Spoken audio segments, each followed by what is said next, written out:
15th, 2021 on into the 16th. And on our open lines Friday night, we have a very special guests, plural.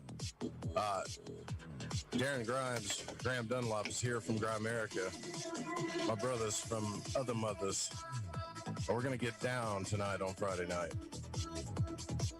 Thank you for listening to the show. If it's your first time listening to the broadcast, we talk about all things strange, weird, paranormal, conspiratorial, just about everything, right? But our favorite subjects here are conscious exploration, the human potential, astral travel, magic, and the paranormal. If you want to support this show, you can go to lightingthevoid.com and click on the Patreon banner. Also, check out the donate button. Grab an altar box. We're still selling these things. It's my pride and joy, me and Brett's pride and joy, actually. I'm working on the memberships. I'm going to try to consolidate the membership thing a little bit so I can make it more affordable and everybody can still get all the same cool stuff that, all the other higher ends on the Patreon gives. But if it wasn't for the patrons, we wouldn't be able to do this show. And I think that our guests tonight kind of know that whole deal, value for value, because they've been doing it for quite a long time. And I got to tell you, when I went on their show, it was really cool, man. It was like kind of like one of those surreal moments because I'd listened to Grimerica for quite a while, and to be on the show was really an honor. I also want to thank Yogi Chandler for having me on his podcast today. I got to go on that. I don't hate being on video for some reason. I hate it, but it's fun. You're man. such a sexy guy, though. And if you want to see this show on video, you can go to Grimerica's YouTube feed right now. We have a YouTube thing, right, that has our, it just has the picture background there, but they're filming me while we do this show. So this is like a once-in-a-lifetime opportunity right here, for free, if you go to the Grimerica YouTube. Now, if you don't know Grimerica and you're a podcast listener of anything esoteric, parapolitical, or the such, then you probably aren't a very good avid podcaster. I just got to say, you're missing out. All right. So the host, Darren, better known as D-Ron, he spends a lot of time with his family, but the majority of his free time is spent swearing at computers. He likes to swear. No, I'm just playing, but he's cool. And screaming at his houseplants to grow faster. A skeptical approach to phenomena investigated on the Grimerica show is tempered by his libertarian leanings, though this combination frequently leads him to crush the dreams of anyone looking for a high-rated synchronicity. Working in high steel construction has given him the privilege of having a bird's-eye perspective on a variety of subject matter, both literally and figuratively, and his avoidance of cameras has nothing to do with paranoia. Taking his picture will very literally steal his soul, he says, and someday Darren hopes to bust a few caps in Sasquatch while he has more than a few caps swirling around in his own head. He's not as clean and sober as Graham. Graham, on the other hand, has worked his way up the corporate ladder in the aerospace industry for 13 years while at the same time traveling and participating in sports with the same intensity. Graham played World Championship footbag net as well as competitive ball hockey, having competed in 8 national championships and won 2 world championships in the late 90s and the mid-2000s. And eventually this pace took its toll and the abuse of drugs and alcohol became too much. And he got clean and sober in 2008 and started his own business for a few years before moving to Calgary to work in the steel industry with his extended family. He got, as he traveled through Europe and the Middle East for 10 months in 1990, where he witnessed a bunch of UFO sightings, and that permanently changed his paradigm. And he's always been interested in spiritual matters, taking meditation courses, a college course on UFOs in the mid-90s, as well as SETI training to learn more about UFOs and their occupants. He's more of a spiritual guy.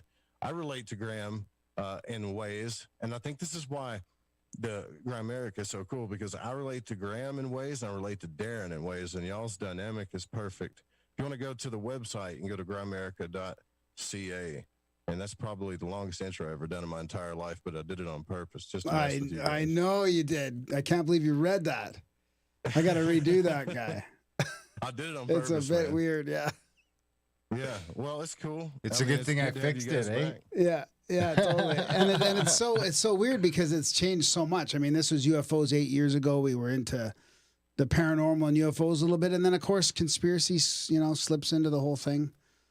Years go by, and now we're into all different kinds of things. But yeah, well, you're definitely into all different things, but you guys inspire a lot of people too. I was just looking at your website. Now you got 2 podcast feeds. You got the regular Grimerica feed, then you got the Outlaw feed.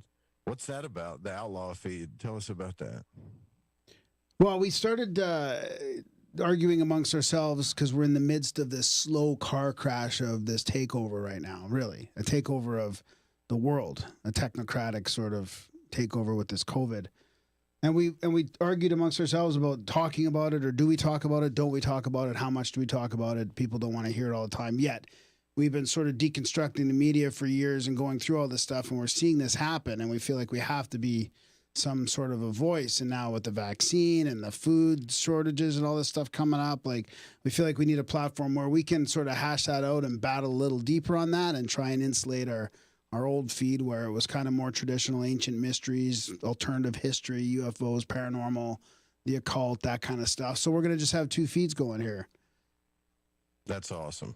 And another thing that you guys jumped into that I eventually wanted to get into, but I never really got to, was audiobooks. You guys got audiobooks out now. And Graham's reading the audiobooks, man, and I got to tell you, it's pretty soothing, dude. Well, you read books. Dude, you should see what we got coming. I mean, you're the perfect person to know about this. So, The Secret Teachings of All Ages.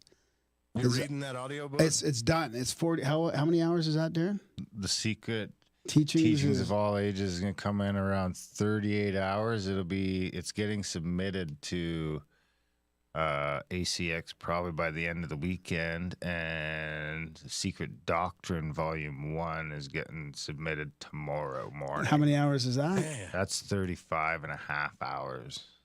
So we put some fucking heavy duty work. The Secret Societies of All Ages 1 and 2, books 1 and 2 of all countries and all ages of all countries. Book 1 and 2 are out, or the first book's out. The second one's coming. Dude, you got a great voice. If you want to get into audiobooks, you give me a call one day. Yeah. We'll chat. You know, I will take you up on that. Here's the funny thing about that. When I first started doing this, I have the Secret Teachings of All Ages recorded up to about halfway. Oh my God, really? Do that. Wow. Yeah. And I gave up. I was like, God, dude, and all the editing and the editing, was dude. Intense, man. Oh, I gave up on it. Yeah. No, we got a whole system. You don't even have to worry about the editing. You just read, and we got a whole system that works out, and you chug through it, and I'll handle the back end.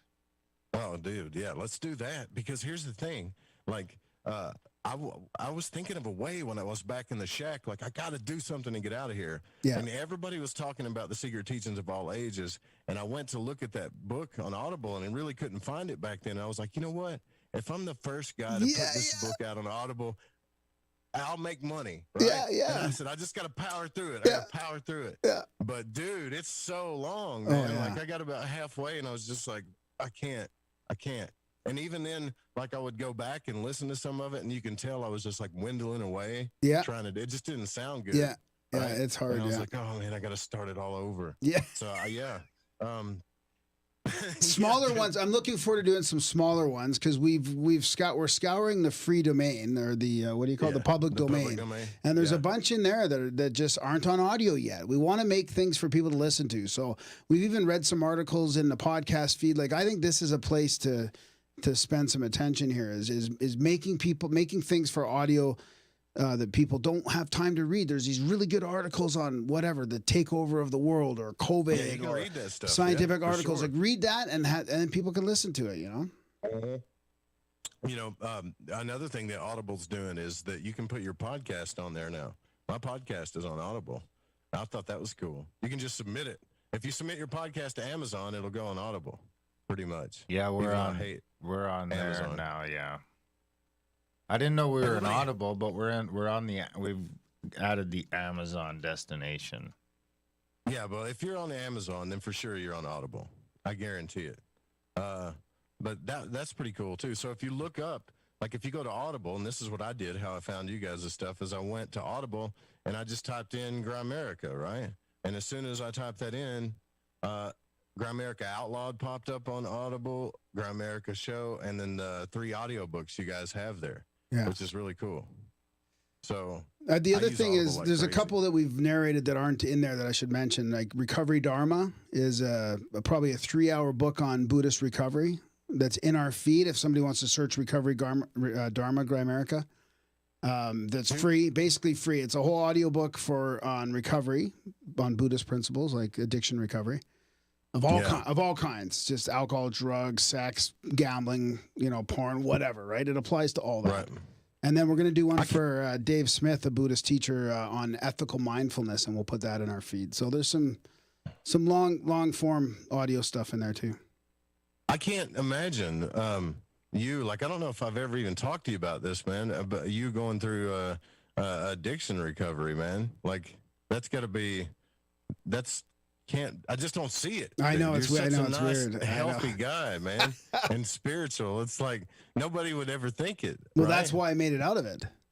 Because I had some spiritual sort of interest and practice from before it got out of control. And I was like, oh, this program of recovery is spiritual? Yeah. It was cool to me that I can get into that, So it's been 13 years coming up in a month or so, a couple months. Check this out. I wonder if this is real, if Night Stalker's telling the truth, because if he is, you need to jump on that ASAP, or one of us does. He says all of the Lovecraft books are open source. H.P. Lovecraft. Wow. Well, when did he die? I don't know. I'm not a big Lovecraft fan, so I don't know.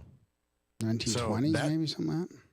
Yeah, and here's the thing too that's cool about Audible. If somebody likes you, and it's an open source, and someone reads the book, you can do it too, and they can choose which one they want. Yeah, that's true. That's true. You don't have to be the only one. Yeah, you're right. Yep. Yeah. But usually the first one that puts out a book like what you guys are doing, that nails it. I mean, I remember Dion Fortune's book, which I'm a big Dion Fortune fan. Psychic Self-Defense came out, and I was like, damn, man, that's like, I would have done that book, That's one of my favorite books, right? Yeah. And then somebody else did it, and it was terrible. The first person that read it, it's terrible. Like, you can't even imagine that being Dion Fortune or anybody that's in the esoteric to begin with. And I just didn't like the voice. And then somebody else came along and did it, and it's way better. Yeah. Way better. Yeah, that's a good point. Yeah. When Israel Regardie's books come out, I'm just going to jump all over that. They're probably close. Isn't that one of them right there? Yeah, it is. Yeah. We got the Golden Dawn sitting here. Yeah, I mean, so that's the listener of 7th ours, edition, though. I mean, you can go back and find a Golden Dawn that's open source for sure. I mean, we've got a list of books that's longer than we could hope to do. I mean, help me, dude. I'll do them. Well, we want to do 1984 too. You can jump in 1984. We want to do we'll do a screenplay. I think thing, 1984 is public domain now, and I want to get a copy of it done right away, because once you do your own, because how it works is you have to do your own either at least an ebook of it. So everything kind of goes through Kindle first. So you have to go through Kindle and get it approved through them. Dictation, baby. I can do that. Yeah. Dragon dictation. Yeah, basically. So then you get that figured out. And then once that, you link that to your audiobook, basically, and that's how you do it. But yeah, we've got a list a mile long. It's crazy. Shout out to our listener from close by in Jasper, actually, Paul. He loved your episode so much, Joe, and he was like, he bought us that book. He bought the you that Golden book, Dawn really? book, The and he Golden bought Dawn himself book? it, and he bought us the book because of your episode. I mean, he was like, he just can't stop raving about your episode. Really? Yeah. Well, we'll have to do another one. Yeah. We need to do another one. Yeah. Yeah, I was just where I getting can get ready more. I'm getting ready to send you some dates. I was looking at the calendar. Yeah, We're we'll going to get do it like in the extensive. next 3 or 4 weeks for sure. You know what we could do? We could do a show where I kind of walk you through the neophyte initiation of the Golden Dawn, like all of the whole thing, and then like tell you what all the symbols mean. Yeah, that would be crazy, wouldn't it? fantastic if you can do that without getting. Yeah, that'd be kind of intense, but it'd be cool. So anyway, if we do our own version of 1984, you can buy the books at cost. So a short book like that with a nice cheap publish, you could probably get it down to be like $3 a copy to buy it. You mean on audio? No, on print. So then we could buy. I'd love to buy like 100 copies of 1984 and just have them in the closet for when they ban it. It's already been banned That a hasn't. while ago. 1984. is not bad. Didn't they take it out of the Amazon store and all that a while back? No. Which you can still one? get it. You can still get 1984. So anyway, we get like 100 copies of it. But yeah, we should do a screenplay. We'll get like 4 or 5 years. You can do a screenplay. Yeah. Yeah. We're gonna see, and we're gonna do all that stuff too. Like when we did the Fringe Fest, Alex Exum did Dead Again, and it's so sick. Like this guy's a professional actor in L.A. or in Long Beach, and he's got a couple of B movies out too. But these audio plays that he does are sick. I mean, they're so like he goes out and hires actors and does the whole production, and they do everything. And we played it during the Fringe Fest, and after I heard it, man, I was like, dude, you got to keep doing this stuff. This is like the best. And see, this is why I came to you guys. I was like, will you, for the love of God, just come on the Fringe FM? Let's just do this thing. All right, let's all group up, power through this. Let's just all group together and knock this stuff out, you know? And so hopefully, I mean, pretty sure that's what's about to happen. We just got to get everything lined out. You know? That'd be cool, yeah. Yeah. People are going to be hearing Grimerica on the Fringe feed. That's going to be crazy. Hopefully, yeah. Yeah. Cuss them Yeah. out.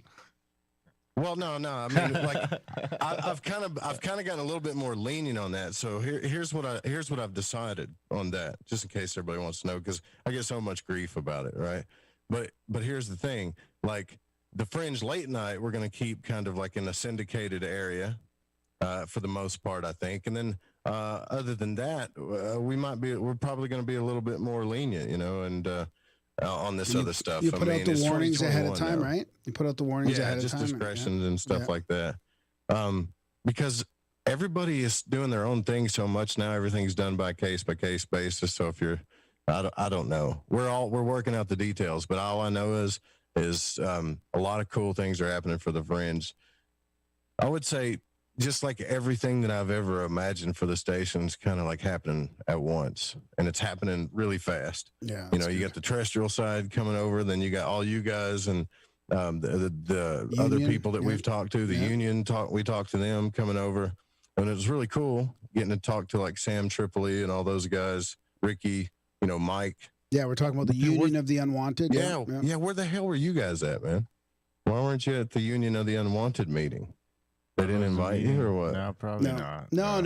We're not part of it. I'm glad you guys already did that though. That's fantastic. We're just guests. Yeah, we're just guests. Oh, okay. It's just those guys. Yeah, that's their thing. Yeah. But you are part of it though. Yeah. For sure. Yeah. We're just not organizing it. And stuff. We're kind of like this decentralized little node that's happy to go and like party with some other nodes here and there, but then just come back to our little igloo and hang out.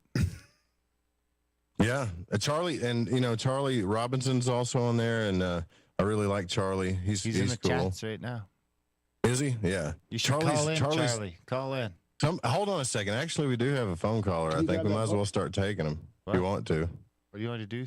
What do you want? Oh, you want sure, Charlie's take him. book? Let's take a call real quick before we ask stories.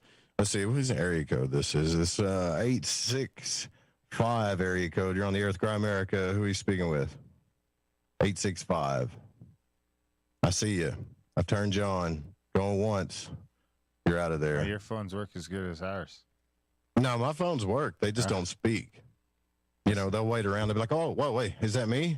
Yeah, it works. Sometimes people they call that 1-800 number because they think it's the call to listen line, but it's not. The call to listen line is 701-719-3971. We'll start taking calls here in a little bit, though.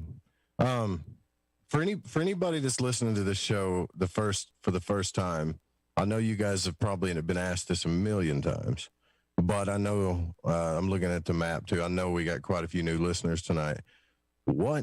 How did you guys come to be? Were you guys buddies before the podcast started?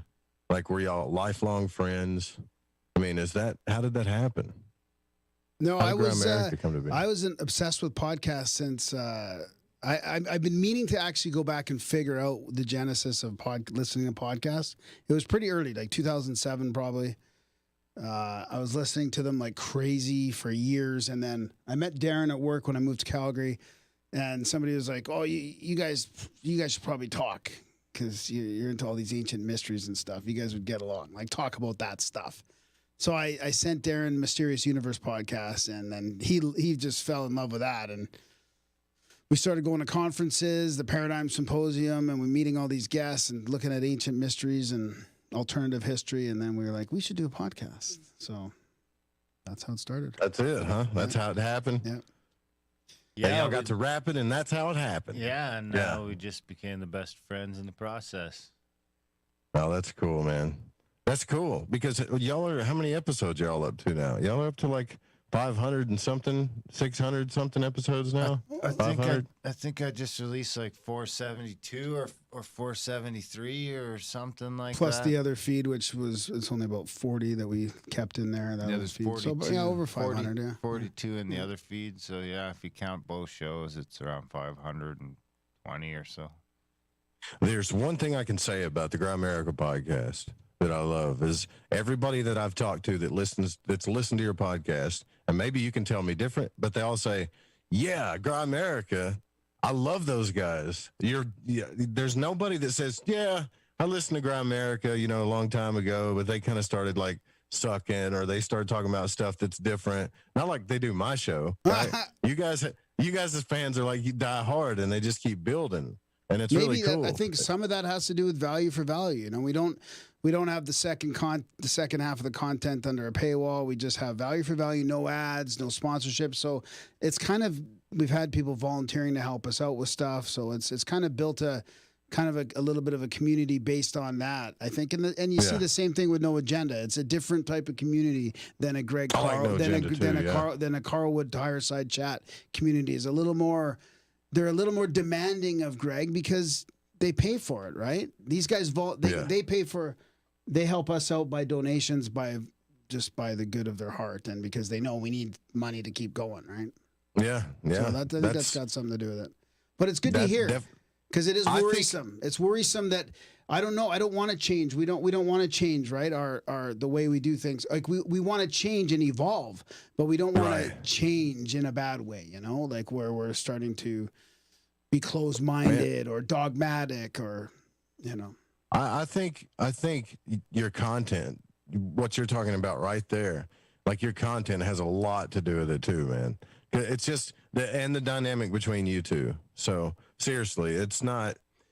I know it feels, and I know it feels this way to me when I'm talking sometimes too. I'm just some regular dude talking, and other people say they love the show, right? And you're like, I'm just a regular dude. What do you absolutely love about it? But a lot of times it's the dynamic, man. It's the voices they hear. It's the characters. So yeah, and I think the honesty too. I mean, to be honest, we want to like, we're not lying to people, cheating, or anything. We're being honest. We're trying to be honest and good people. That's and I think it comes through, man. I mean, when you go from the mainstream to people podcasting, there's a huge difference in the level of spin and honesty, I think. Yeah, that's for sure. You guys definitely are honest. I know if I ask either one of you guys something that's going to be real. And speaking of real, we're going to get into some of the topics, the mainstream stuff today. Also, not the mainstream, but more like current event stuff. I haven't got to talk to these guys about what they think about all this. I've listened to their shows on some of this stuff. I know people don't like talking about COVID, and we don't really talk about COVID,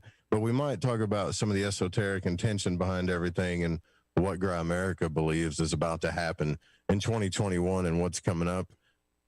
However, we do have to take a break, a network break. So we'll be right back. More Lighting the Void coming up. You guys stay with us.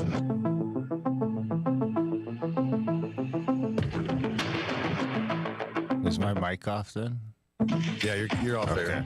Because it'll still be on YouTube. So this is where we can get all the cussing out, motherfucker. I like your music, Joe. Yeah, you like it? Yeah, let's listen to some of it before I go into the commercials. Hey,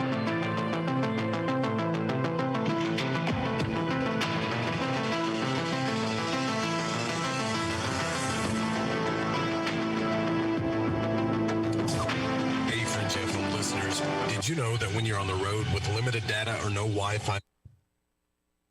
All right. Yeah, so this is behind the scenes. This is a look that I hope none of my listeners are over there. They can finally see what goes on during the break, because they're going to see me at noon run outside and have a smoke, probably. Well, or not noon, but, top Midnight. of the hour. Yeah. They've already figured it out, though. I saw them in the chat room the other night, and sometimes I'll tell my guests, I'll be like, man, I gotta go to the bathroom. I'll be right back. We got 5 minutes. Top of the hour is a little bit longer than this break, And then I'll run out the front door and run down the steps, hit the code, go outside, hot box a cigarette, and run back up the steps. up the steps, you know, trying to catch my breath and then like hit the button.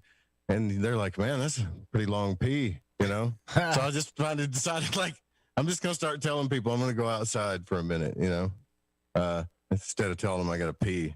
Because it's like, why should I be embarrassed that I like tobacco? It's better than those vapes that sound like spaceships that everybody's huffing on, you know? You know, when's the last time you guys did a show where somebody was vaping on the mic that you were talking to? I don't think we've ever happened. had that. We haven't had something like that in a long time. If anyone's smoking, usually it's me. Well, the last union show, there was people vaping on it. Oh, was but it? It wasn't, you couldn't hear the vaping because everybody was muted, but yeah. Yeah, just like somebody would be talking and they're just like, Yeah. you know, you're like, what are you doing? What is that? That Golden Dawn book right there is a good one. It's like, show you which one I got, actually. Hold on. It's thick as fuck, that's for sure. Oops. Well, you gave me some leniency, so there it is. Ooh, That's the one I got. Nice. So that one is essentially this one, the updated version, but he's got a big, thick yellow one that's called the Complete Golden Dawn. It's in perfect order. That's the one you should get too. Like this one's kind of mixed. That the Complete Golden Dawn's like Mixed as in, what do you mean? Well, the Complete Golden Dawn is in order, like if you were actually learning it in a school, where this one is, you know, you got the first lectures and all. It's pretty much like that one. And then you got to turn to certain pages to get to certain things. It's like, this is like a magic textbook if you're going to school or something, you know. That's all it is. Yeah. But the Complete Golden Dawn's better, I think. I haven't gotten that one. I haven't seen that one yet, though. It's got some beautiful pictures in it. Can tell you what all that shit means. Full color pictures. Yeah. I liked them. Damn, y'all got me on video with my fat head. You're looking great, buddy. Don't even fret it. Yeah. You're looking fantastic. What is is that Chinese writing on your shirt? You some kind of common I don't spy? know. I bought this shirt like last year. The Chinese Sometime. Joe Rupe. Japanese there. It says Tokyo on it. Oh, Well, it's a shirt that I didn't think anybody was going to see, you know? busted. Yeah, we got to do another. Why am I playing a Coca-Cola jingle? Where is that stuff coming from? That means we got to go back. Always Coca-Cola. No, I'm not. Never mind. I hit the car rack. All right, we got 45 seconds. We're going back here. That's what she said. We got 45 seconds. By the public. So if you like what I'm doing and you want to support my research, please consider making a purchase of Do you have the Spore yellow medicines book, from my Joe? apothecary. You have the yellow Fund book? your own No? Spore No, I want it, wellness though. research No, or there's not participate the in my yellow group book. study or one-on-one immersion courses so that you can learn how to perform this I got work for yourself. David I wanna Griffin's thank you in Ritual advance Magic for your Manual, support. though. It's pretty good. Visit thefringe.fm Same thing. /alchemy research and enter coupon code FRINGE and receive 15% off anything and everything on the website. That's thefringe.fm /alchemy research. And thank you for doing your part and keeping alchemy alive in the modern day.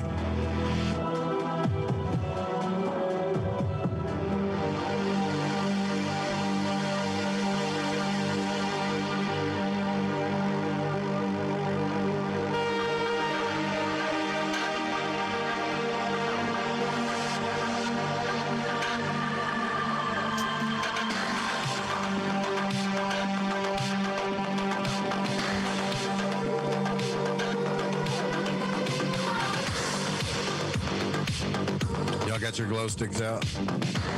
That's the rave song to come back to Lighting the Void right there. You should be spinning glow sticks right now, taking MDMA, having a good time on Friday night. It's Lighting the Void. I'm your host, Joe Rupe. We're here with Grimerica. We're live on the Fringe FM. Fringe late night. Fringe FM. We're here for you every night, 9 p.m. Pacific. Well, except Saturday and Sunday, 9 p.m. Pacific to 11 p.m. Pacific. And I'm actually kind of stoked because usually Friday nights I'm doing open lines and I'm like begging people to call in or trying to find a topic. Here's the thing. I did a show last night about the Hermetic Principles with Birch Driver, and I know you guys are pretty familiar with that too. And I think one of the reasons why we don't get flooded with phone calls a lot on this show is because is what I told him is like, I know the law of polarity. If I could easily do it, I could just start talking about polar topics and get everybody all switched up and get them to call in, you know, and use all that psychological stuff. But it feels, it doesn't feel authentic to me. Right. And I got to be honest with you, as I go through this industry in radio, I find myself in more and more predicaments where in order to grow, you have to be less authentic. So I kind of admire the value for value idea that you're talking about, Graham. You know, I think it's pretty important. I don't want to like not be myself ever. Right. Yeah. And essentially, I think that's what spirituality is. I'm just curious, like when people say to you, and I'll just start with you since I was talking about what you said, Graham. When someone says, are you a spiritual person, or what is your spirit? What do you usually tell them that you think it is? Well, I just think we're all connected. You know, it's the whole thing, like the Resonance Foundation guys would say, like the science and spirit, that's all connected, right? We're all connected. And, so it's the thing that connects everybody. You can access, yeah. I mean, that's kind of, but I mean, it goes so deep. I don't really have. I mean, it changes for me every month, pretty much. You know, sometimes about just staying in the moment and trying to be present and discern what's happening around you, or sometimes it's about reaching to your higher self or a higher power. You know, manifesting it through that. But I don't know. It's a tough question. What do you think, Darren? What do you think it is? I thought that was going to be for Graham. I was hoping. No. I guess it's like, I guess one way to do it would be like, if you're the person who's thinking that thing, like, man, I hope this goes this way, or I hope I get that job, or I hope Trump stays president, and if that's you, then who's listening to you? And I think that's kind of sort of an in on who the spirit starts to be, is that your spirit is sort of awareness. Yeah, the person you're having the person who's thing you're having that dialogue the person with. who's watching your thoughts and listening to your thoughts, and that's your, you know, the thing that the part of you that feels elation and feels love and feels emotion and all that sort of stuff. And I think when people get stuck in a loop where they're maybe having troubles with their emotions and things like that, I think that maybe could be some sort of imbalance with spirit, maybe. But that's where I think spirit is this day. It's like all those sort of, you know, that's those parts of you that aren't Your ego. Aren't your ego, or aren't your thoughts, or... We had a great episode with Blaze Kennedy recently, and he sort of trains people, and part of his sort of therapy practice is to increase your awareness, or to teach you how to figure out your awareness. You know, how to see it. That was your latest one, right? It might have been. Actually, it might have been. Yeah, it might was have he been. was he the guy that was talking about you're essentially 5 things? This is what you are, you know. And then he goes through the 5 different things that you are, like, you know, your sensations, your emotions, what you see. Yeah. He actually took us through the practice a little bit, but it does help. I mean, it helps. I mean, I had that thing click in a mindfulness meditation where I clicked it. I started watching my thoughts and realizing that I'm not my thoughts. And I think that's kind of what Darren's talking about, the awareness behind your thoughts. Like, what is that? Your soul, your higher self, but I feel like that's like, we're like in an antenna that's connected to everything around us. Yeah. Your thoughts can still affect your spirit. Right. Yeah. And it can affect your emotions too, right? Because a lot of people are like, you know, when you hear people say, well, when I feel something, I know that's my truth. Well, what if you had a thought that wasn't true, right? Exactly. And it caused you to feel an emotion. And see, exactly. So you're in a cause and effect, ripple effect of something that's not true. And you're trying to feel a whole bunch of stuff. Or you can have a feeling, which has happened to me, where I'll just start feeling something and not know why. And then my head will start spinning as to why I'm feeling this way. Which I kind of think that plays on the masculine and feminine too. But either way, I remember talking to the head order of the guy at the Golden Dawn, and he said that hermetic alchemy is the same thing essentially as mastering your energy when it comes to that. Like Darren was just saying, you're not your emotions, you have emotions. Yeah. You know, you're not your thoughts, but you have thoughts. So you're like trying to learn to master this stuff. And that's what I meant by discernment. And that's where the discernment comes in. Yeah. Yeah. So then you're like, so if that's the case, then what is love? Because I think a lot of us get this idea that this romantic idea that we just have this pull towards something that we have no control over. And I don't know if I believe that anymore.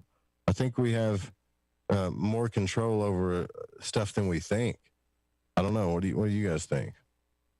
The whole destiny fate thing. I think you have control over probably way more than you think. Yeah. I mean, I think you're sort of responsible for co-creating reality minute to minute. So, I mean, it's not just a benefit that you get to co-create reality and you can manifest all these fantastic things by sort of nudging in the right direction or manifesting them or intending them and working towards them and you know, all that, sticking with it and all those things matter too, but that power of intention kind of is built into that. I mean, nobody ever started a business that didn't intend to start a business. Right. And it's a thought first. It's an thought first. I forget where I was going with that. Oh, there's a great quote I read from back in, I think it was back in Greece or Rome 3,000 years ago, but I was trying to find it there, but I can't. It's like, I remember now. go on. So that's the good half of it. That's like that's probably the yin from the yang, right? That's all the cherries and that's the summer. That's the summer, is you can do all these great things, and then the winter is you can do all these sort of terrible things too. Like if you're focusing on bad things, or you know, if you're not in the right headspace, then like I was saying, it starts to affect your spirit, because now you're manifesting. Now you're in the nocebo side of things. You know, the winter's sort of the nocebo versus the placebo is another way of looking at it. The nocebo is when you start manifesting your own, whatever it is, you know, depression, sickness, demise. Yeah, the thing that isolates you. Demise, exactly. And then there's that side of it. Then there's also the fact that, you know, you're also responsible for co-creating reality. So if, you know, you have a responsibility to sort of be the best you can be, and, you know, love and be kind and all those sorts of things, and make the world a better place. And if everyone sort of steps into that, then otherwise, because your co-creation of reality can very quickly start making mine and everyone around me is sort of shitty. Yeah, it doesn't take long, does it? One person can just start vibing, and making everything it's not suck. your fault. As soon as you know, as soon as you don't take any responsibility for your little corner of reality, then you kind of end up with 2021, at least the end of 2020. Yeah, no, that's true. That's true. So, in you guys' case, like, I agree with a lot of stuff you guys talk about, especially when it comes to, you know, COVID and what's going on and the government and everything. I'm totally on board with that. But like the solutions thing, like there's this thing that I see where everybody, you know, they want that. If they're not getting caught up in the polarity between Trump and Biden and all this other stuff, then they're getting caught up in the fact, the anger of being lied to, right? And just focusing on all the stuff that we're being lied to about. And to me, I don't know what you guys think, but to me, it's like, well, yeah. I mean, like, these people have been lying to you forever, and you're still going back and trying to get information from people that just keep lying to you. Eventually, I mean, we all do that, right? We've all done that in our lives in many different ways, because we have hope. We hope things are going to be okay. We want things to change. But eventually, when it doesn't stop, you have to be like, man, I'm pissing in the wind here. Let's find some real solutions, right?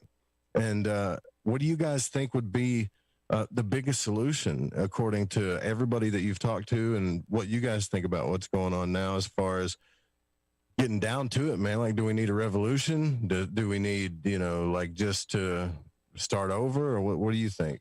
I'll just go to like the stereotypical, like the oldest, lamest, most, what's the word I'm looking for?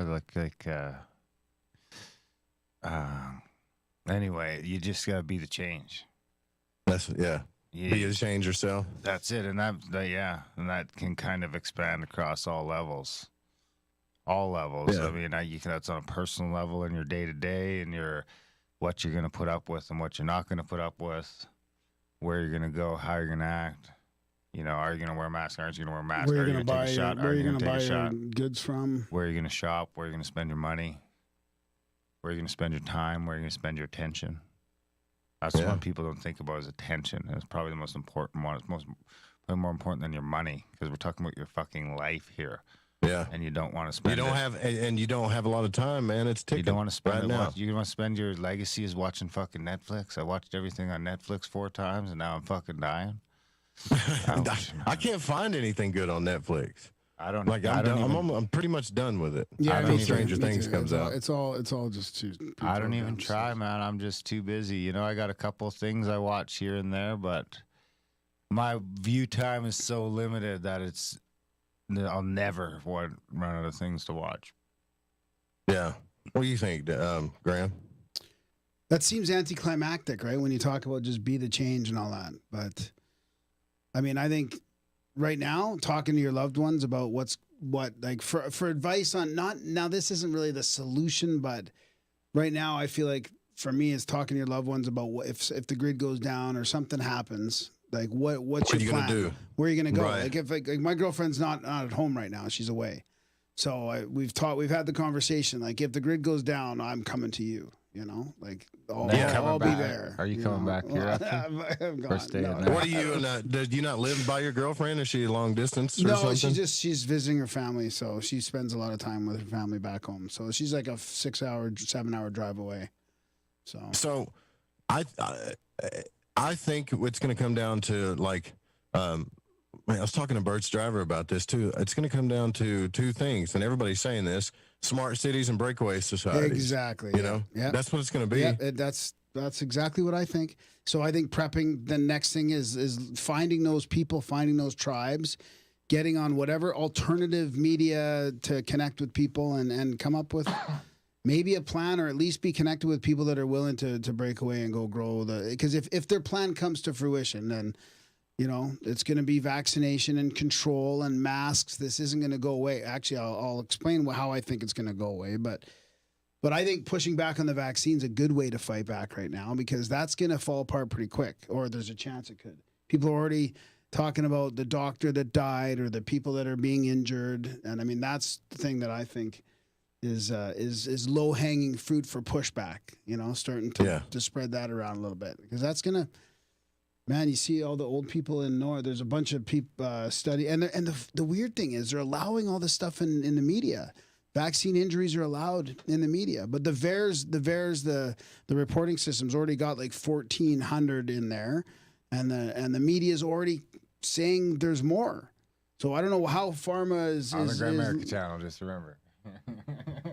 Strike 2. What happened? What, y'all break a challenge or something? Yeah, well, I'm about to go on a crazy fucking rant, and I don't know if it's a good idea. Yeah, do it. No, because that's where we should be pushing back. That's why you're all swaying in the chair like that. You're about ready to. He's waiting. He's waiting to pop. He's waiting for his rant because Yeah. that's where I think we should be focusing our efforts on. It's not, but that's because I don't want to take. I'm not going to take the shot, right? I'm not going to take it. I'm not taking it either. I think there's a chance chance it's very dangerous. I don't like the way they came about. I don't like all of it. I don't like it, and that's the line that I draw. So that's going to be the push between the smart cities and the breakaway. But they're going to want to control everybody. They might not let us get away that easy. Dude, I think you're spot on 100%. And I thank God I'm a country boy. I learned how to hunt and fish and take care of myself and fix stuff. I can rig just about anything up.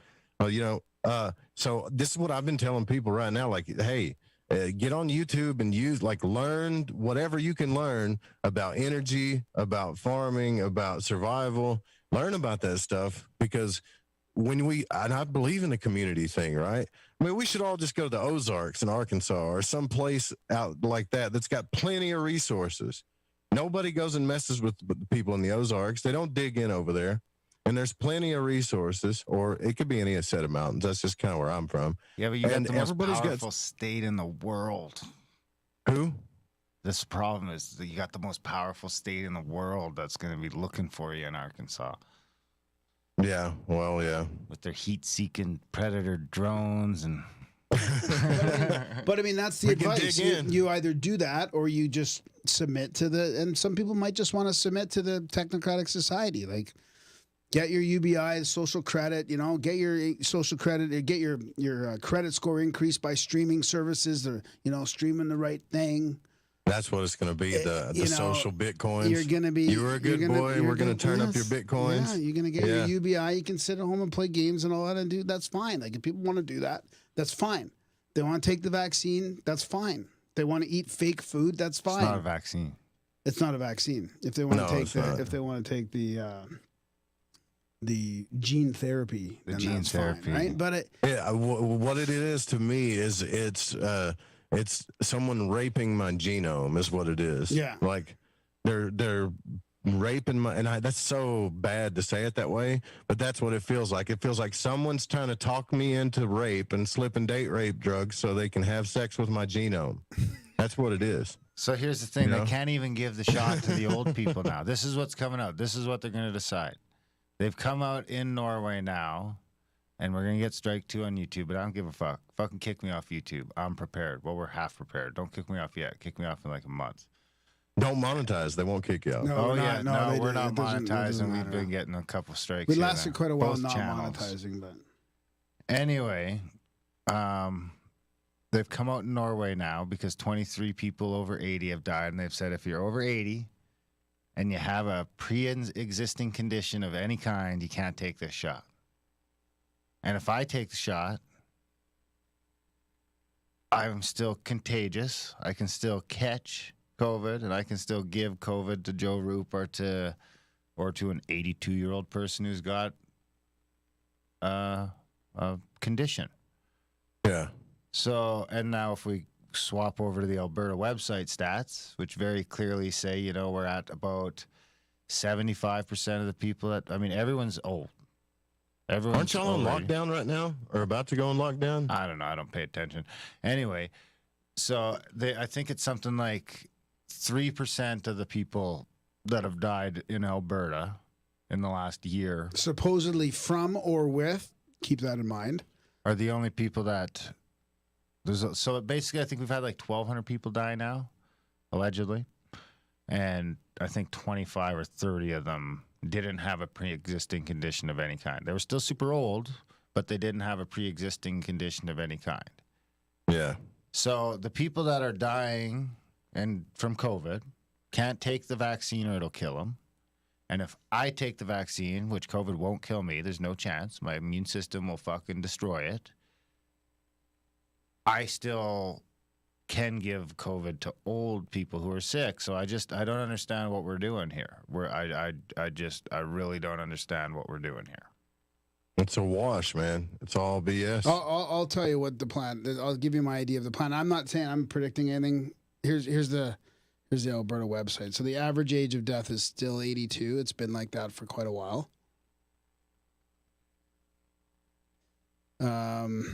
Where's that other chart here? Did I miss it? I might have missed it. Just give me a second. I mean, what's the ratio though to people that got COVID to deaths to living? That's what you. I mean, that's what you got to look at, man. Like, what's the difference between that and pneumonia or the flu or any other really bad cold that takes? You know how many people die in hospitals just because they went to the damn hospital and laid in a bed too long? It's about thousands, especially elderly people. 250,000 a year in the U.S. die from medical error. Yeah, I mean, so they could go grab literally anything out of a hospital, and I'm not saying COVID's made up, but my point is it's to focus on anything is the point. All they have to do is just flash it across the U.S. You guys remember when those Chinese videos came out and all those people were flopping around and having seizures and like they were instantly dying. You remember when those videos went everywhere? Yeah. Do you see anybody doing that with COVID? That's all. We've been put through the biggest hoax ever. I'm not saying I'm not going to say that it's not real and all that, but I mean, some people smarter than me might argue that it's not, but this is what I think is going to happen. I've been saying it's bullshit since March. This is what's going to happen. The PCR testing, which is used the perfect tool for control here. You can adjust the cycle threshold up and down. I don't trust that. Nobody trusts that crap. When Biden puts in his measures, the mandated masks, he's going to put the National Guard out vaccinating everybody. He's going to be big push. Then they're going to wrap the cycles down after a few months of total control or trying to control everybody. They'll ramp the cycles down. And Biden will be the hero. This control worked. The vaccine worked because now the threshold, all they got to do, the WHO's just got to send that email out or however they're going to communicate to everybody that the new threshold thing is 25 instead of 40. What? This is really, and the cases will disappear magically. Yeah, that and sounds the media about will right. the media will be on board, and they'll say the vaccine's working. And the lockdown's working. So then the next wave that'll come whenever, this is what we have to do. Again, lockdown, masks, lockdown. It's going to be just a regular pattern for the Great Reset. I mean, but the other thing is it might just not go away. I mean, they might just keep it going hard. Why would Biden want to stop this if they've got a good thing going? They've got us all under control. The Great Reset is underway. Yeah, this is what I was talking about. You guys know the government. You know the stuff so well. Anybody that's done the research and understands behavioral science, psychology, even the hermetic principles, power, how it works, all of that stuff, and then you see it, you know it so well. So you can see how it angers people. And I think the most frustrating thing, why we get angry about this, isn't because we're being lied to. It's because we're not learning our lessons, and because we're not learning our lessons, they keep on just hammering us with more and more bullcrap like this, and it gets worse and worse and worse until you get to where there's nothing you can do about it. That's the most frustrating thing, because you can't fight stupid. You can't fight it. How long people are doing it? You know. How long do we have till the break? We got to go now, like right now. Right now. Yeah, right now. Do you want to do a rant when we come back? Or are you going to be? I got a clip when we come back. Okay. All right, when we come back, how long? We're going to do stories though. 5 minutes. 5 minutes. I'll make it 5 minutes. 5.5 minutes. What? 5.5. Got to. I have to. This hour's got 22 minutes. Don't give me shit. Don't do it. Did. Just go pee, come back, enjoy yourself, smile, have a beer. You know. I love you, Joe Rupe. I gotta give you a little shit. Yeah, well, everybody does. It's all right. I'm used to it. Go smoke your cigarette. Totally used to it. Graham, you got to entertain these people while we're gone. No. Yeah, just shut off the video for a second. No, you can't just shut it off. We're live streaming. There's no commercials. It's just you. I could play some music, maybe. Oh, no, they took the iPad. Yeah, just go, whatever. Just talk them through it. No, I can't. Give them a reading. Talk on my own. Oh, my God. Give them a sample reading. Okay, put the music on. I'll just stay here with no music. Music's on. Hey, Felix is here. Felix should call in and just sing a song for us. Y'all don't hear it? I'm not like you, Felix. I cannot do this. I will interact with the chats. This is No Way Jose. I will Northern interact with the California chats, but Piscean that is stuck in the it. Arizona desert. I'm a void walker, and I got the shoes to prove it. So what do I do when my soul yearns to delve deep into the realm of the unknown? I aim my satellite straight into the night sky and catch a smooth ride on the KTLK-DB radio waves. I tune into Lighting the Void with Joe Rupe on the Fringe FM. Joe, Lighting the Void is the best show on the planet. This is Barney, your friend from Facebook. Thank you and all the crew for all you do. Namaste, my friend. This is Macon from the foothills of North Carolina. Oh, okay. And I am a void walker. G'day, void walkers. This is Lily from down under Australia. The world may be small, the enigma is greater. So let your curiosity take you for a journey. My girlfriend had a synchro today. This is V, coming in from Central Maryland. She prayed to her friend who's passed away to protect her son driving into the mountains to go snowboarding.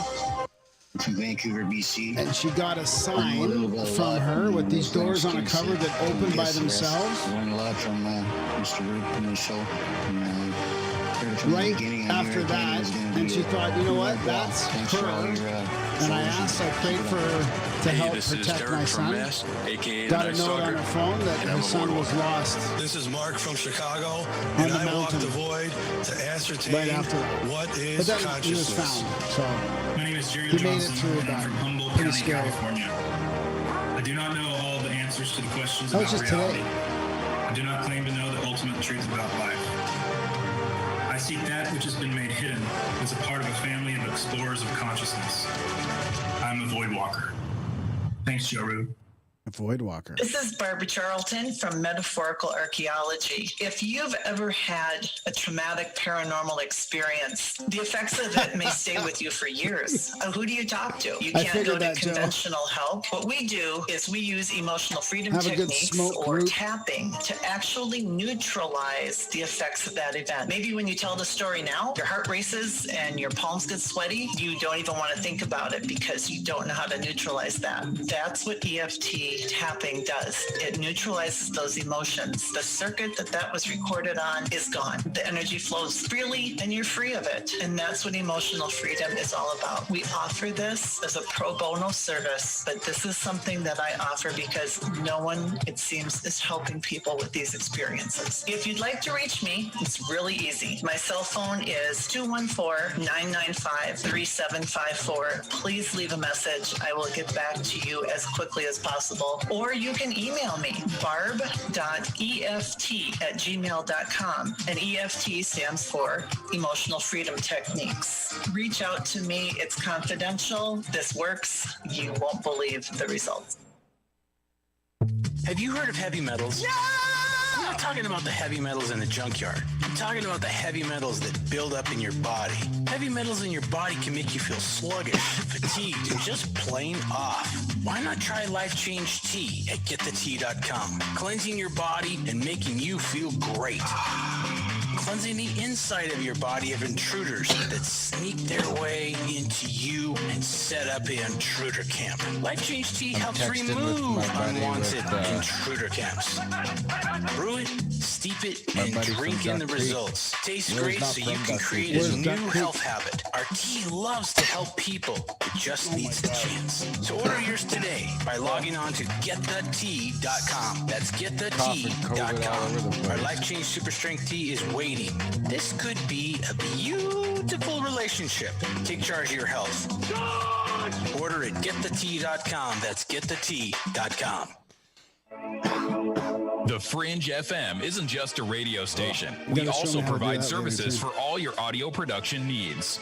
If you are interested in live radio or pre-recorded podcasts, we're here to help. We even do audio enhancements and voiceovers if needed. If you want to do a podcast or live radio show and even want the option to syndicate on terrestrial radio, from simple audio file enhancement to live production. What was that, Joe? Life Change Tea. Lose weight, feel great. Oh, cool. I'm on a carnivore diet. What's your pass? I've lost since I started this. I've been on kind of a yo-yo thing, but I've lost like 30 pounds so far. 30? Wow, good for you, dude. Holy shit. I'm too big though. You don't notice it. When I get to 50, people really start noticing it. So they'll be like, because I've done this before. Yeah. Now I got to hit the gym and start getting those muscles back. Yeah. Yeah. Creatine, protein, all that what's your good diet stuff. like? It's less. Yeah, just less. Like there's this app called Noon Man that like it lets you get away with stuff, but what it tries to do is it tries to limit your portions and and like make you eat more food that's got more water in it, than it does like denser food and stuff like that. It really works, but I think I'm going to switch to this alternate fasting because I like to eat what I want. I'll do 6 hours of cardio if I can eat what I want. Yeah, I've been doing the alternate fasting a little bit, just the intermittent fasting. So I'm trying to go just no snacking at night. Go after dinner, go till about 9 in the morning. So I got a window of 9 to 6. What? I asked you if you checked your junk. My junk. I did. You haven't checked your junk in fucking weeks, clearly. I did. No, you didn't. It was just I went there, it was empty. Check your junk, I thought you were saying trunk. I didn't know what you were talking about. That's what I thought. I thought he said, is there a package in my car? Or I thought he said he got a check from Trump. I was like, whoa, did Canada get a stimulus? What's happening there? No, he's bugging me. I'm trying to get into the Mastodon, and I checked my junk at the time, Darren, many times. Yes, I did. It just worked on the first try. All right. Serenity now. I'm going to run the Ultrabox commercial again. You're in. Went a little hard on the bong, Joe. Sorry. Okay. Cough it out. Get it all out. We're going back, though. Here we go. Ultrabox also comes with a dark scrying mirror for scrying and reverses and fits perfectly. Also has a chalkboard for any sigil, symbol, or whatever you see fit to sketch. The Ultrabox is handcrafted to carry as a small suit. I'm ready. So you may take your practice with you, and the hinges are made with solid material and hinged with leather. Let's tell stories, man. You guys got to tell stories. People are bored of our philosophy and policy. We got to tell stories. Use it in small places as well. You can practice meditation, magic, planetary magic. Oh yeah, that's right. I always do that. I always promise stuff and come back and forget what I said. I do have a magic story if you want, though. This season, give the gift. Yeah, we'll did I tell it on here already? By grabbing your Ultrabox. Was $249.99, now $199.99. The sale ends January 1st, 2021. Just go to lightingthevoid.com/Ultrabox and get yours while the sale lasts. So here you switch back from there to no agenda by going. Add no agenda. It should be in there already. Why not? I don't know. Because you're fucking technologically. No. It's been years since I've been in there. So. All right, so I can play my clip now, and then we'll change the subject. Let me play my clip. No, this is radio. You gotta wait. What? You gotta wait till Joe what? This is radio. Wait. You have to let me reintroduce you. Right? That's what you got to do. Stop getting all impatient. I've never seen him do that sway thing he's doing where he's going. He's about to pop. For real. He's like the quiet guy in the corner that's about to pop on somebody. I've been drinking too much coffee, trying to stay up till 1 a.m. with you. It's past our bedtime, Joe Rupe. Late night, that's where it's at, baby. All right, here we go. All right, welcome back to Lighting the Void. We're in the second hour here with Grimerica. And before the break, I was going to play, or actually, Darren was going to play a clip. If you want to go visit their website and subscribe to their podcast, go to www.grimerica.ca. And if you go to episode 300, I did an episode with them about magic and talked about the Golden Dawn and all kinds of cool stuff. And hopefully we'll do that again. But before the break, and we'll open the phone lines up to you in a minute. But before the break, Darren was going to play a clip of. What the hell are you going to play a clip of? I'm going to play a clip of what I think's going on right now. What's been going on for maybe the last 20 years or so. Maybe longer. Everybody's heard that. And then I don't give a fuck. Everyone's heard By the way, if you're a terrestrial station that we might be syndicating with here shortly, this show will not, Friday nights are not going to be going up, so don't worry about it. It's all cool. Friday night, Grimerica night, cuss night. It's curse night. That's what we're supposed to start calling this. It's curse night. Okay. I am getting texts from people who say they're trying to call in, though. Well, that's because I went downstairs. I can't answer the phone when I'm downstairs. Right, so I'll play this quick clip. It's from, what's his name again? Bezmenov, maybe? Yuri Bezmenov. And he's a KGB agent who got sent to... I've listened to this before, actually. In the late 70s, early 80s, he got sent to India, and he was supposed to do his KGB stuff, and he ended up falling in love with the Indian lifestyle and eventually defecting to the U.S. and eventually to Canada. And then I think the Russians finally got him in the 90s sometime, maybe 92 or so. Anyway. Dude, yeah, this is crazy. This is clip, I think this is in like 85 or 86 when he had first come over talking about what the KGB gets up to. Well, you spoke several times before about ideological subversion. That is a phrase that I'm afraid some Americans don't fully understand. There's nothing to do with espionage, only about 15%. Well, you spoke several times before about ideological subversion. That is a phrase that I'm afraid some Americans don't fully understand. There's nothing to do with espionage, only about 15% of time, money, and manpower. is spent on espionage as such. The other 85% is a slow process, which we call either ideological subversion or active measures, активные мероприятия in the language of the KGB, or psychological warfare. What it basically means is to change the perception of reality of every American to such an extent that despite of the abundance of information, no one is able to come to sensible conclusions in the interests of defending themselves, their families, their community, and their country. You cannot change their mind, even if you expose them to authentic information, even if you prove that white is white and black is black, you still cannot change the basic perception and the logic of behavior. In other words, these people, the process of demoralization is complete and irreversible. To get rid society of these people, you need another 20 or 15 years to educate a new generation of patriotically minded and common sense people who would be acting in favor and in the interests of the United States society. The next stage is destabilization. This time, subverter does not care about your ideas and the patterns of your consumption. Whether you eat junk food and get fat and flabby, it doesn't matter anymore. This time, and it takes only from 2 to 5 years to destabilize a nation, what matters is essentials: economy, foreign relations, defense systems. The next stage, of course, is crisis. It may take only up to 6 weeks to bring a country to the verge of crisis. You can see it in Central America now. And after crisis, with a violent change of power, structure, and economy, you have so-called the period of normalization. It may last indefinitely. So you can cross-reference that with, I'm just going to look it up here so I don't butcher it. But Gorbachev had his quote about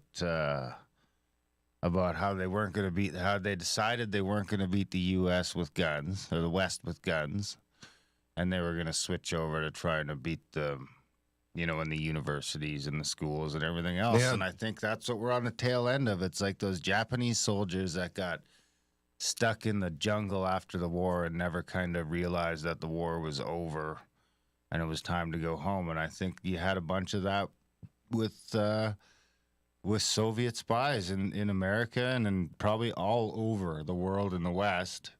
And even at the collapse of the Soviet Union, they just sort of kept going, is what it seems to be the case. And I don't know how you remedy that or if that's true, but it sure seems like, Man, I listened to that whole video and everything that guy said made total sense. It's 100% behavioral science. It's 100% using behavioral science, basically hermetics in a psychological kind of way to just tear a country apart from the inside out. And I remember too, because a lot of our listeners listen to your show, and like Amandala put that video in the chat room, and I think it was after she listened to y'all's show. It was like, everybody needs to watch this. He's like, I don't understand why people aren't listening to this. So I listened to that guy, that whole video, and I'm like, holy hell, man. It's a unique problem. That's easy. It's a unique problem of a free country. And I'm a total freedom guy, man. I'm a freedom country. I'm not a libertarian anymore because I don't think they're really about freedom as much as they are about just having different masters. But the trouble with a free country is that we can be easily infiltrated by foreign actors who then can use foreign state money to start companies inside our borders or do this inside our borders, whether it's a media company, a pharmaceutical company, or whatever, you name it, for 20, 60, 80, 70, 100 years now. This could have been going on. And that's the problem of a free country, is we can't go into China and do that, and we can't go into Russia and do that. Maybe you can now, I don't know. But I think, it's very easy to do. And I think the U.S. is really, really seeing that, because they're sort of the superpower top of the mountain. I mean, it's probably not just Russia. It's probably Russia and China and there's probably a laundry list this long of people that are England. But they're doing it to the world now, though. They've realized that they can't beat you with might, so they need to find these subtle nudging or subverting or see what they can do to topple you that way. And part of the problem is that American life, Americanization has kind of taken over the world. American culture has sort of seeped over the West for sure, and it's sort of seeping in everywhere at this point. And I think that destabilization sort of is now kind of by definition goes everywhere, just like the hyper-corporatism, which used to be called fascism. But that's probably enough. You could walk into a crowd and destabilize the son of a bitch if you know how to use, if you know psychology and behavioral science. Like these cats, like this guy in the KGB and they train these guys. And I guarantee you, they probably trained them to do full life exercises. You know, like here, like go into this place just as a homework assignment, and let's see what kind of shit you can stir up over here, right? Let's just see if you can do it.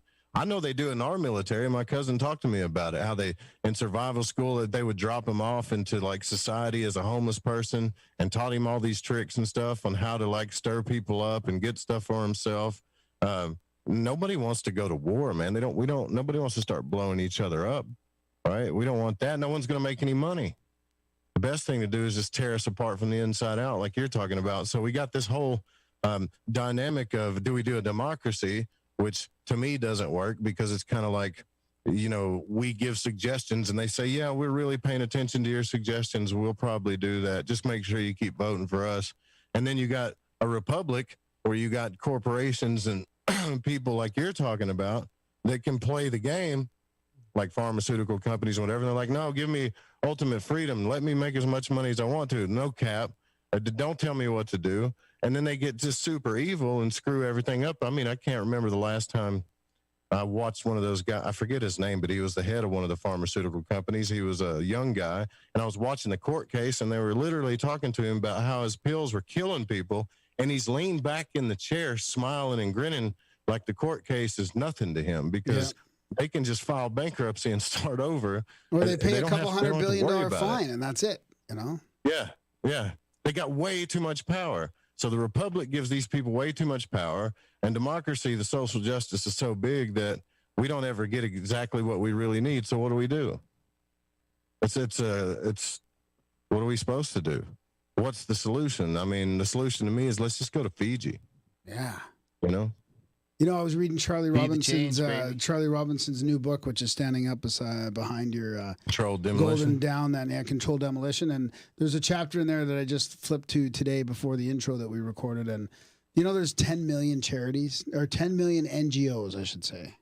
Now, there was really? how many did I say there was? 260 10 million. There was 100. And 100 years ago, there was 25. 25. Now there's 10 million.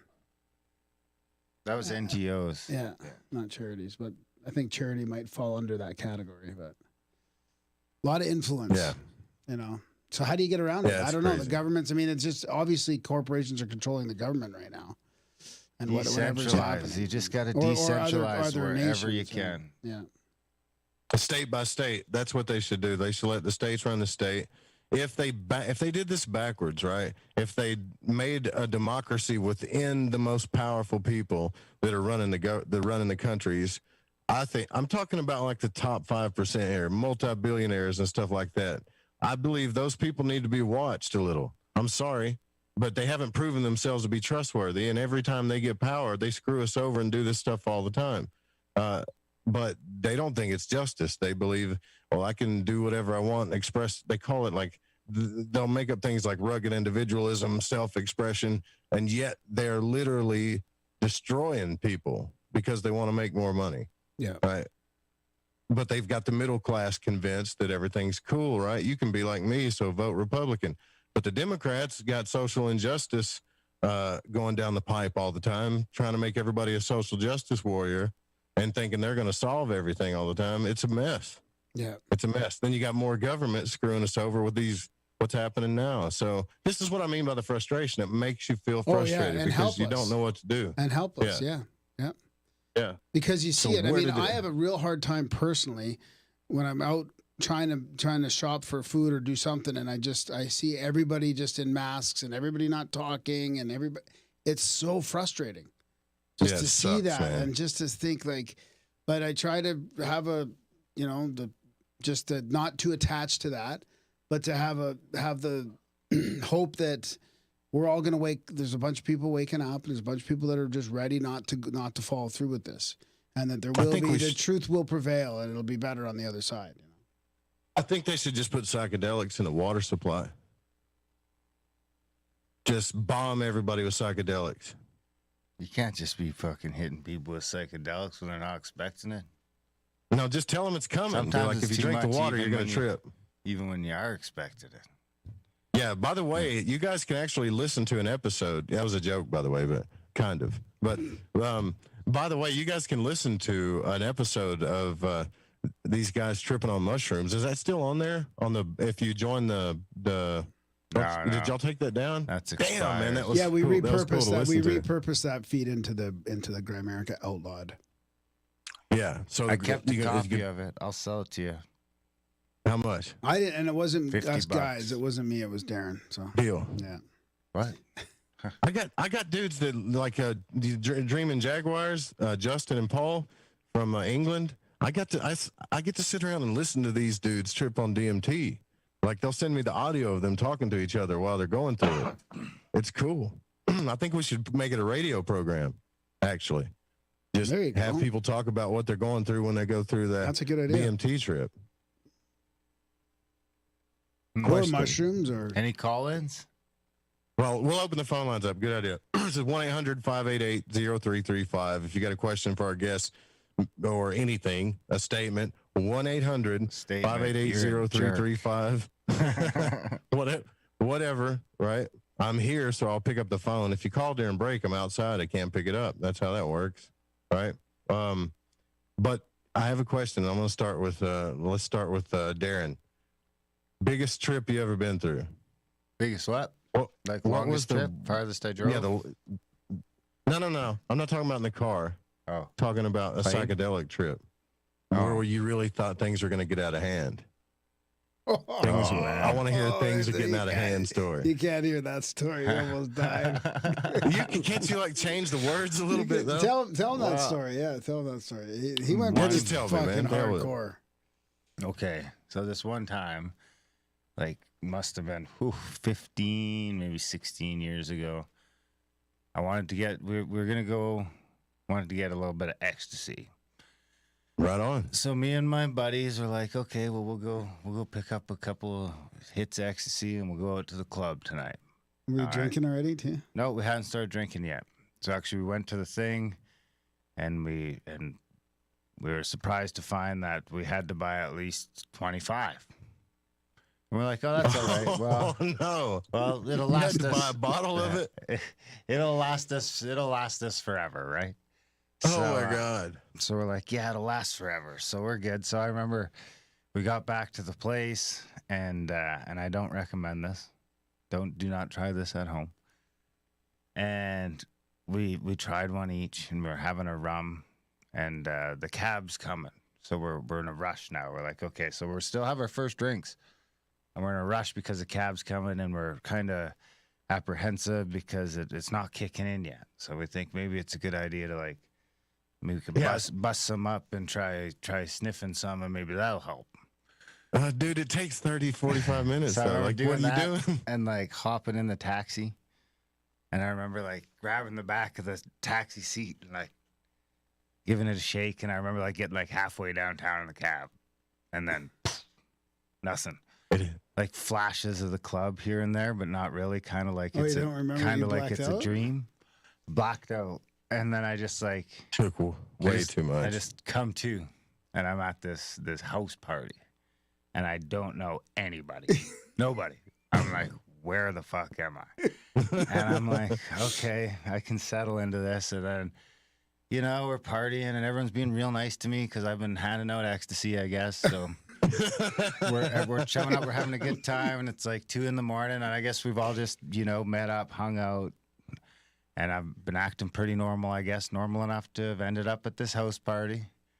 And I come to, and I'm sort of getting my bearings, and I'm sitting at the table with some people and this girl, and we're in the process of trading 2 hits of ecstasy for 2 hits of acid.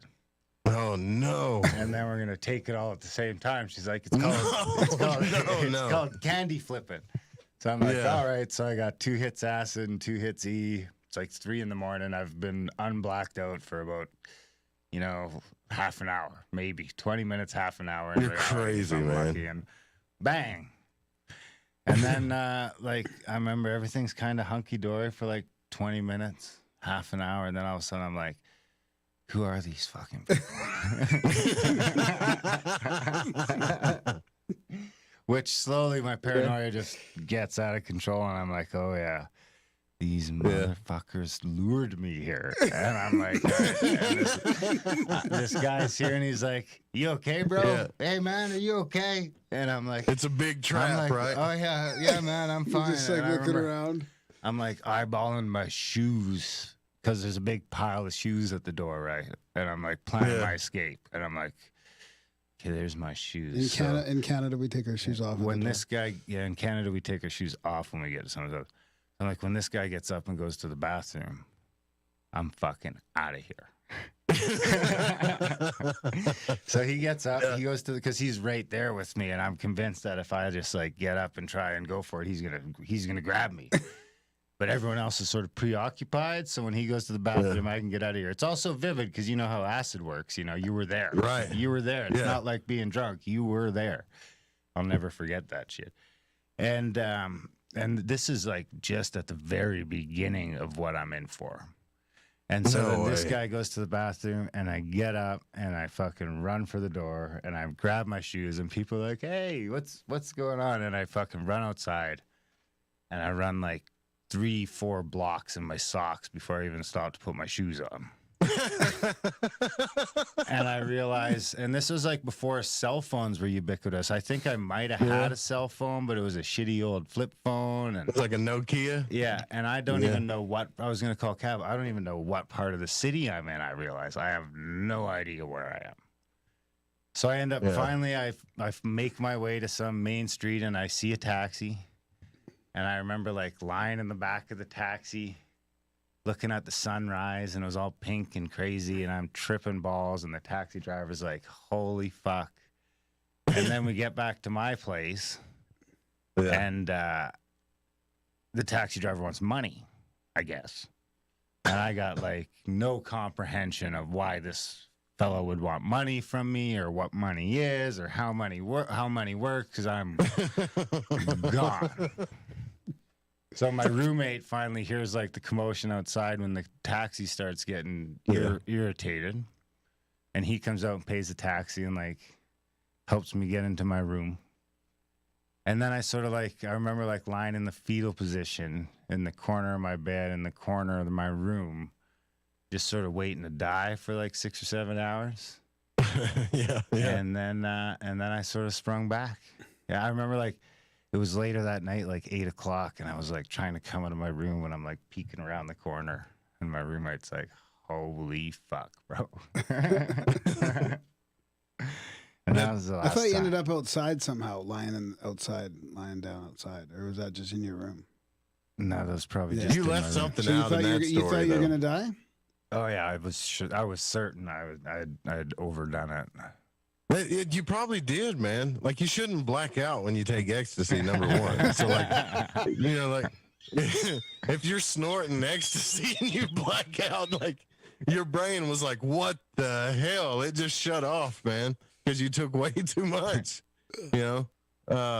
Dude, like, you shouldn't, I don't know. You left something out of that story, though, didn't you? For sure. No, I probably left out a little bit, yeah, but, I mean, that's the gist of it. How many hours do you think that lasted? At least like it was 12 14. hours in my bedroom, and it probably took me like two or three to get home. So it was probably like a 15-hour experience after like 7 hours of clubbing, blacked out. Yeah. Where did your buddies go? Didn't you go there with friends? Yeah, so the other guy, he blacked out too and doesn't know what happened or how he got home or anything. And the other guy who didn't try sniffing any, he had one of our jackets, I remember, and he was just like, you guys were out of control. Oh, man. What about you, Darren? Graham, you probably have you had any crazy nights like that? Psychedelic? Yeah. I mean, ecstasy in the club, just introducing myself to everybody in the club, which was just ridiculous, those types of things. But like, how many people were in the club? Oh, hundreds probably, just going around, just walking around, shaking everybody's hand. It's just stupid stuff like that. But I've had mushrooms. I've had problems with drinking and psychedelics. So I didn't have enough reverence for psychedelics. I used them to party a little bit too much when I was younger, and I didn't have the reverence. So out in the on the beach with the fire and the mushrooms and the drinking, and I got to the point where I just couldn't even talk, couldn't even function. Really. Just couldn't open my mouth and try to talk. I just couldn't even function, like just out of control that way. But yeah, I can't think of any other. I mean, there's just weekends and. See, in Arkansas, they would do stuff like that, but. They would do meth, right, and stay up for 3 days, and then do acid in Arkansas. And what would happen if you did that is, about 4 sentences would go through your head, and all you could do was grunt like a chief Indian. Somebody'd say something to you, and you'd have a full response go through your brain, but what comes out your mouth is, ugh, and that's all you could do, Yeah. That's it, right? Like, that's the kind of stuff I went through when I was doing that stuff, but, I got off the whole all of Grant County was tripping on acid. I swear to God, like 40 or 50 people once, because I'd never been to a rave, and they made us buy those index cards full of them. Like we had to, like you were talking about, they made us buy a card, and I had so much of it, I took it back to Grant County and just started divvying it out. Never did acid, not like, because everybody was always selling us fake acid in high school, Yeah, you expect something to happen and it never does. Yeah, right. And then when something finally does happen, it's the craziest thing ever, I gave all that shit up that night. Now all I do is stuff that grows out of dirt. I remember doing it. And some DMT here and there, which is just sort of refined dirt. I've still not done that yet.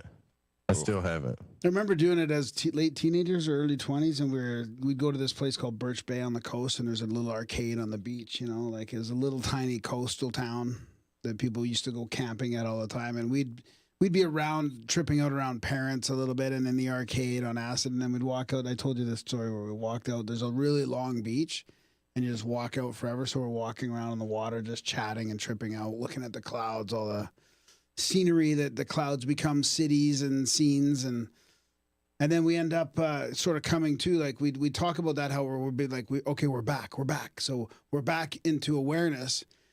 Yeah, and I'm in the middle conversations what? Yeah, and then I'm in the middle of weeds all I can see all around me is weeds. Like I'm just stuck in weeds. It felt like miles of weeds. We didn't even know. We just walked out there. Yeah. Tripping out, and then had to fucking try and now that you're in the weeds, it was kind of creepy trying to get That's back. like a metaphor, man. That was a symbolic metaphor. As above, so below. You're really in the weeds, and in your life, you're really in the weeds. There you go. How that works. But it's not as crazy as like Night Stalker sent me imagine this for a second. He just sent me a story here. Magic mushrooms grow in a man's blood after he injected it. Did you guys hear about that? This story came out 3 days ago that a man brewed a tea from magic mushrooms and injected the concoction into his veins because he wanted to get high from it.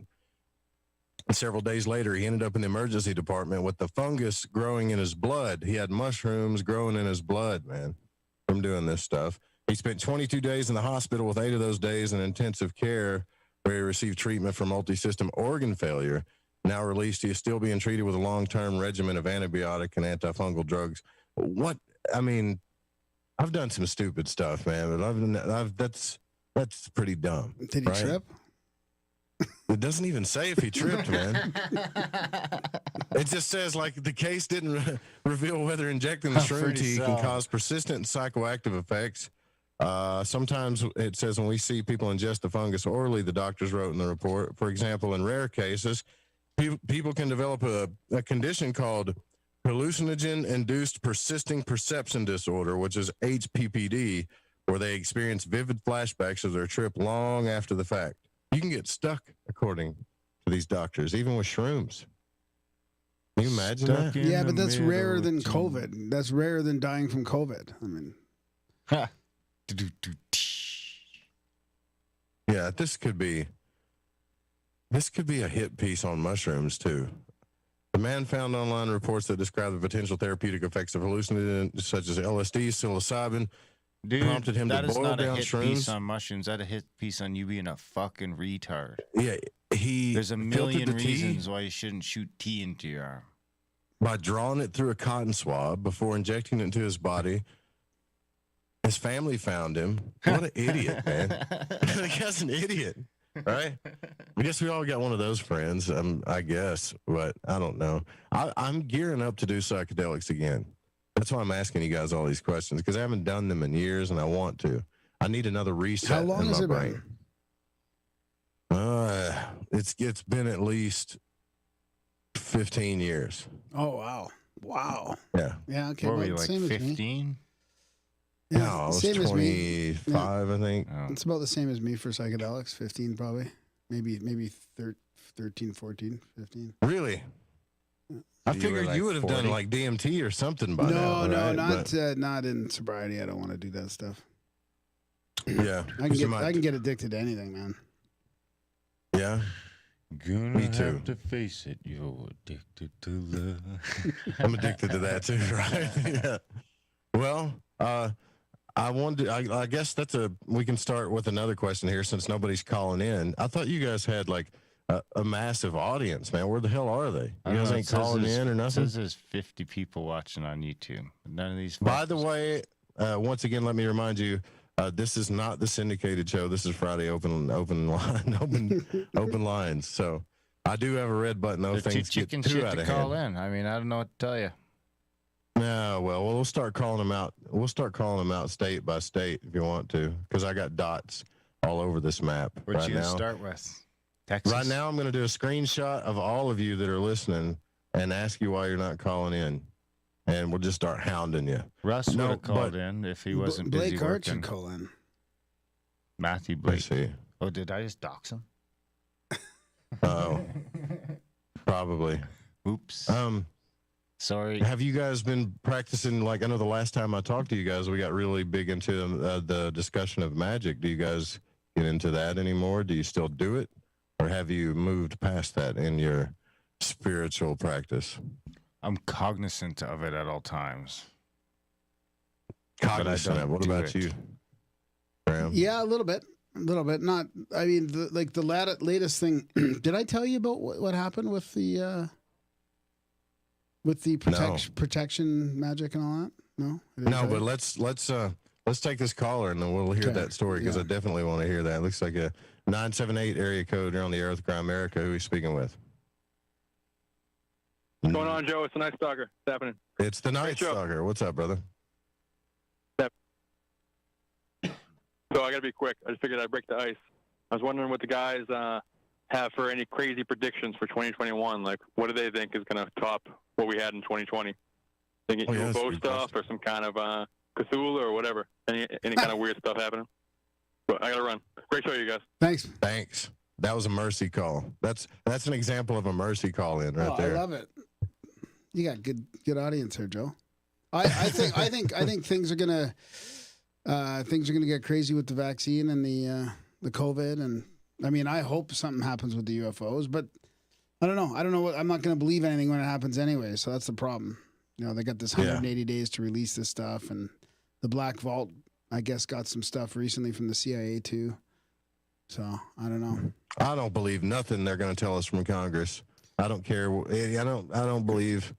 I don't know. I know they're probably gearing up to prep us for something. That's what I feel like they're going to do. I'll tell you what I feel. Okay, this will be my prediction then. And I don't know if it's going to happen around January 20th or not, or later on when people stop obeying the mask laws and all this bullshit because they're not looking at both sides of the science. But I think there's going to be a grid failure of some sorts. I mean, the WEF has talked about it. The Dark Winter has been mentioned so many times in the mainstream. They're talking about the Dark Winter. So, and did you know that the guy that ran Dark Winter in 2001 is on the board of Klaus Schwab's WEF, the Great Reset? Wow. You know, No, I didn't know that. From Dark Winter to the Great Reset. I mean, that's all you need to know. Side note, though, I had to take apart the. So here's an interesting thing. My truck has a power leak in it. Joe Rupe, maybe you can answer this for me. My truck has a power leak in it. I haven't looked super hard for it, so it's almost like something switched on. So every couple of days it's dying. If I don't start it for like 3 days, it'll die. The battery. And then we went to podcast the other day, and the breaker for the power for the studio died. Like to the point that you couldn't even reset it. It was fried. I had to go out and buy a new breaker. So the fact that they were both like power things, I'm wondering if there's any magical significance. I mean, there could be that for sure. You should cleanse the area and ward it and see what happens, right? I mean, there could be, but it has been a while since I burned some sage. Yeah, well, you can do that. Like anything from psychic self-defense, you could do. But yeah, that is kind of trippy. I thought you was asking me about mechanical stuff. I was gonna be like, did you check your alternator? Did you replace your battery? You know, I did replace the battery. So anyway, I had the panel apart today to change the breaker. So I went and tested my fireplace, my gas fireplace. Sure enough, it worked just fine with no power into the house. Oh, that's good. You tested that. So did the gas stove. Oh, wow, good. Yeah, so I have stove top and heat. Coming over to Darren's when the grid goes down. Now they're coming in. Let's see. Announce yourself. 720 area code. You're on the air with Grimerica. Who are you speaking with? You get a warning shot in the belly. 720. I heard you breathe. That's you. Yeah, I can hear you breathing. Oh my goodness. Darren, Graham, how exciting. This is Jeannie. I met you guys in Pagosa Springs.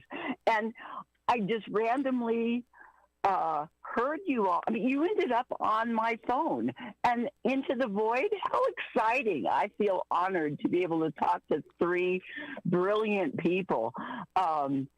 So I have so many questions I want to ask you. I just want to leave it open to you, but I'm interested in what you think the most important things that we should do as individuals in this time and as a community, or your favorite, creepiest conspiracy or paranormal or odd situation or story that you've ever heard, whichever you want to pick. And I want to hear you all talk. Yeah, well, thanks for the phone call. Thanks, where are you calling Jeannie. from, Good by to the way? see you. Good to hear from you. Where are you calling from, by the way? Yeah, Denver, Colorado. Denver, right on. Yes. Yeah, thanks for your call. Good questions. Creepiest conspiracy or paranormal thing? I know you guys got one. I mean, One that could be creeps you out the most? my answer. That could be what I was going to say. That's my story about that. Well, go shoot. Yeah. I'll go first. I'll do what you should do right now. You should be kind.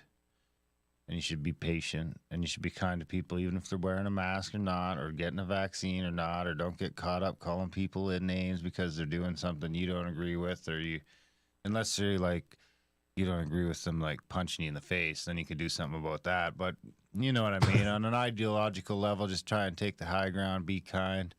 Be prepared. Have a plan of what you're going to do when they come to jab you. But be kind.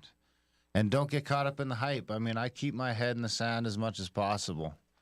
I'm sort of willfully ignorant of most of what's going on a day-to-day basis, on a week-to-week basis, as much as I can be with people emailing me and tweeting me and everything else.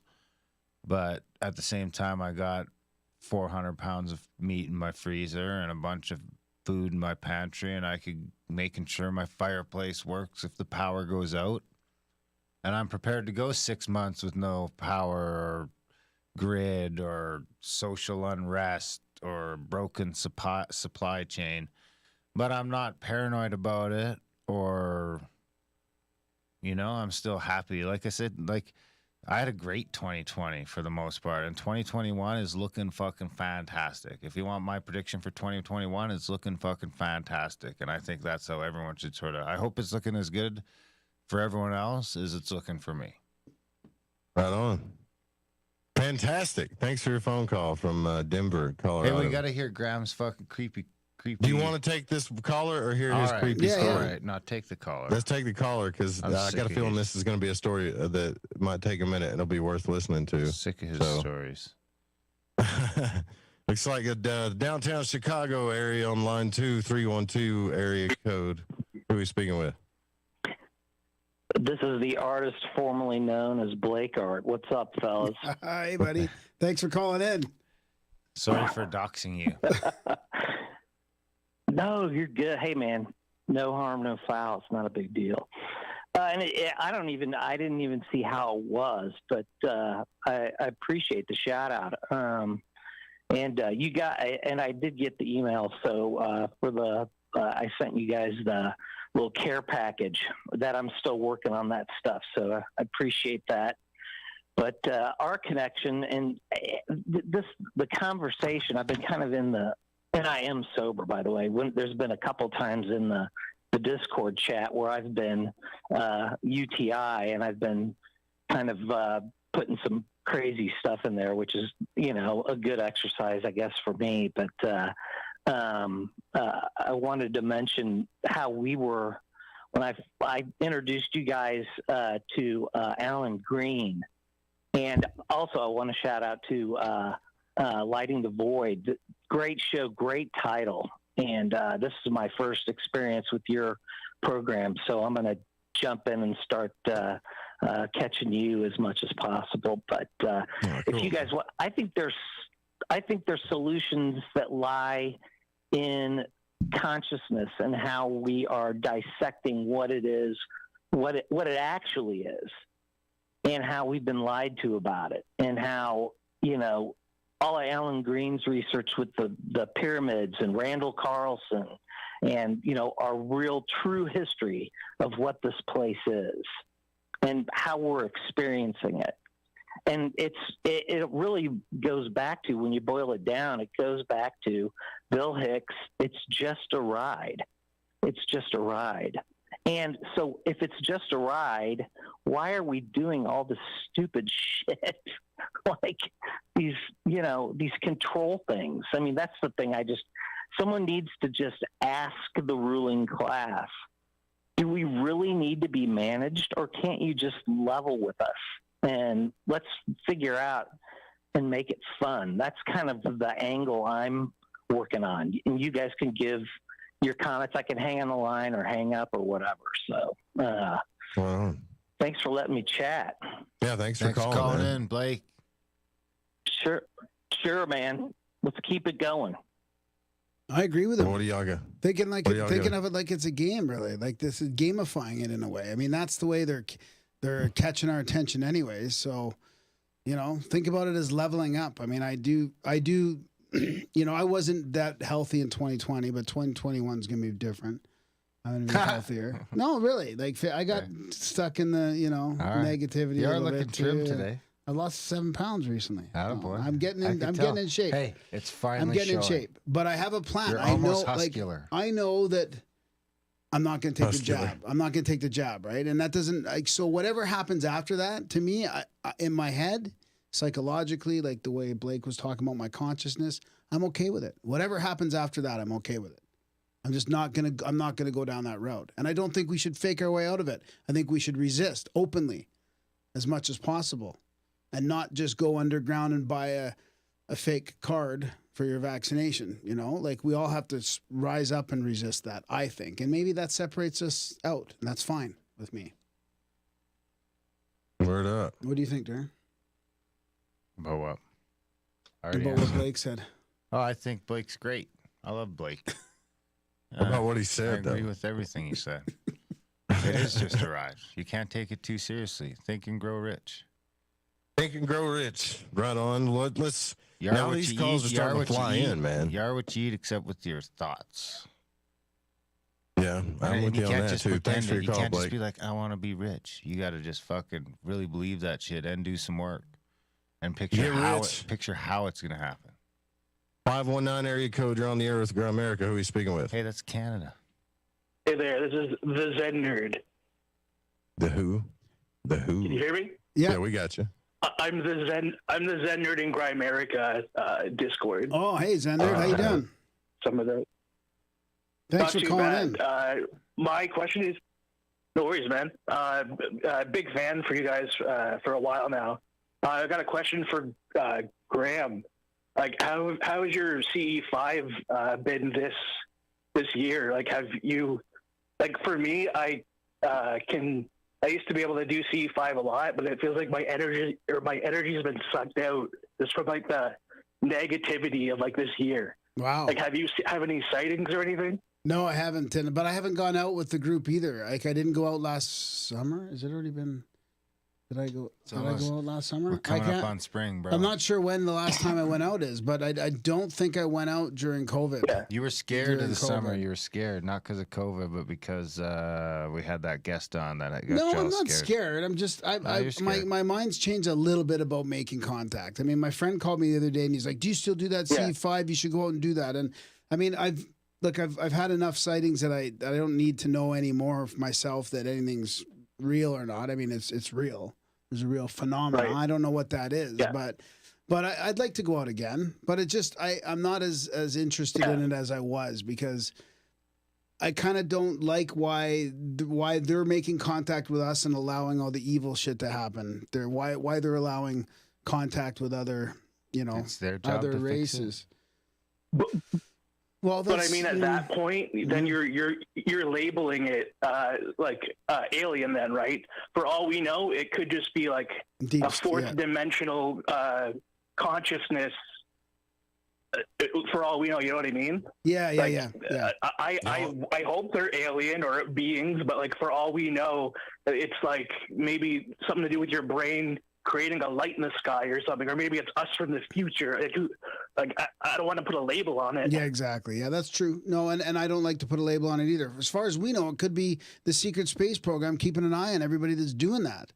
They could be tapping into all of us and our thoughts and just flashing lights to fuck with us. I mean, I'm not even putting that out of the realm.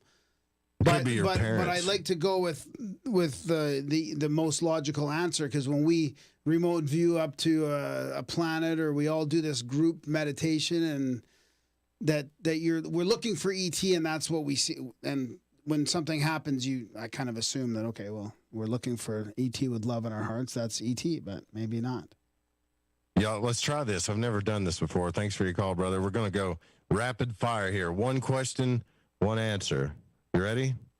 Let's do this. Here we go. Let's see. 951 area code. You're on the air with Grimerica. Rapid fire time. Who are we speaking with? What's your question? Hey, this is Steve. Show back in the chat. Oh, hey, buddy.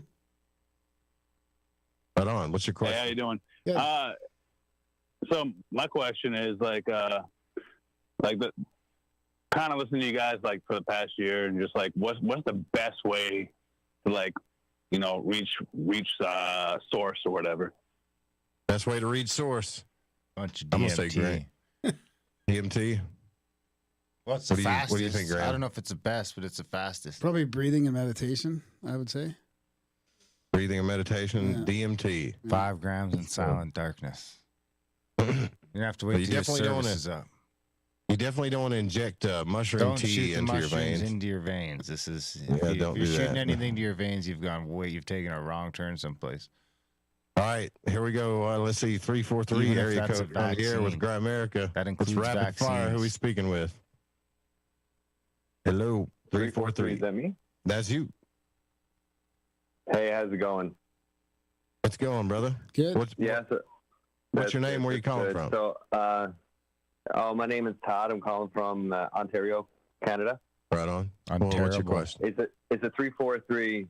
It's 343 because it's a text now number. That's okay. Why. Yeah. No. Well, I was calling. I guess you guys changed it up to a question. So that's cool. Yeah, we did. I sure did. You did. Yeah, I guess then after you said that, then I started thinking, trying to mold what I was going to say. I'd just like to say I love the energy. That's one of the reasons why I call, why I listen and why I am calling. Right on. I guess my question would be, like, especially given everything that, I guess, what I know is what's access to available to everyone else to know. Everything we know about the royals and just royal families in general. Why do people still assume that, especially where they prance around and parade around, that these guys aren't still running the show? like you had a caller, a couple of calls before that was naive and like, why don't we just look at them and say, you know, can't we just live a happy life? Do you really think that these people think that way? Like, that's so naive. Why do people think that all of a sudden things are normal now because we're able to live what seems like a normal life if we abide by all the rules?